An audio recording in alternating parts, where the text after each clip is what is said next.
Avec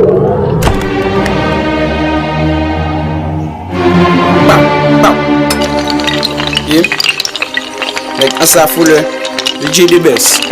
On a qu'à la team tête ensemble. Stevie, I love you.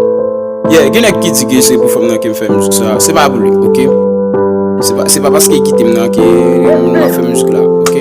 Les gars qui me fait. Yeah, et puis tendez ça, maestro. Yeah. Oh, ou ma kem franchement, ou ma kem présence, ou ma kem ti bouchou, ou ma kem baby, ou gade mou bonjan, ou gade mou femme pas ka vivre sans ou. Oh, ou ma kem franchement, ou ma kem présence, ou ma kem ti bouchou, ou ma kem baby, ou gade mou bonjan, ou gade mou femme pas ka vivre sans ou. Moi t'ai pensé ou pas quitter, moi senti fatigué, tellement moi paniqué, c'est que moi capraché, bébé, ou gade ou gonjan, ou gade ou femme pas vivre sans ou. Pour lutter nous coumer si jodi à nous quitter, faut me faire tout ça qui possible pour tourner, pour l'amour nous de lutter close, pour tout infidèle, sans orgueil ou pour jambelle, ou son fille qui doit lutter, faut qu'on quitte embrasser encore. Jamais engagé encore ou qui fait me sentir ma vive, ma Haïti me sentir Madrid, me pas l'autre me approcher. Si vous c'était celle-là me t'observer comme show bébé, ma petite ou ma kem chérie, franchement. Oh, ou ma kem franchement, ou ma kem présence, ou ma kem ti bouchou, ou ma kem baby, ou gade mou bonjan, ou gade mou femme pas ka vivre sans ou.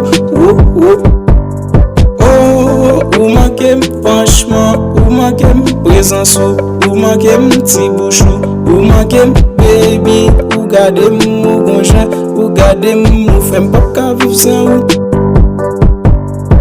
Moi t'ai pensé ou pas quitter, moi senti fatigué, tellement moi paniqué, c'est que moi capraché, bébé, ou gade ou gonjan, ou gade ou femme pas vivre sans ou.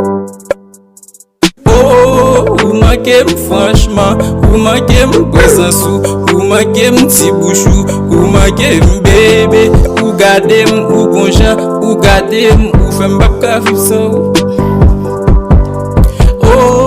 Ou ma kem franchement, ou ma kem présence, ou ma kem ti bouchou, ou ma kem bébé, ou gade ou gonjan, ou gade ou femme pas vivre sans ou.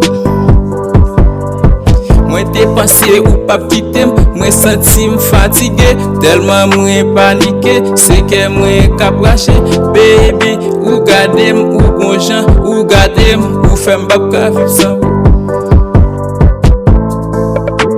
Yeah, un petit respect, et manager Tidine, Rido Baki, pas Jirinel Maestro Bito.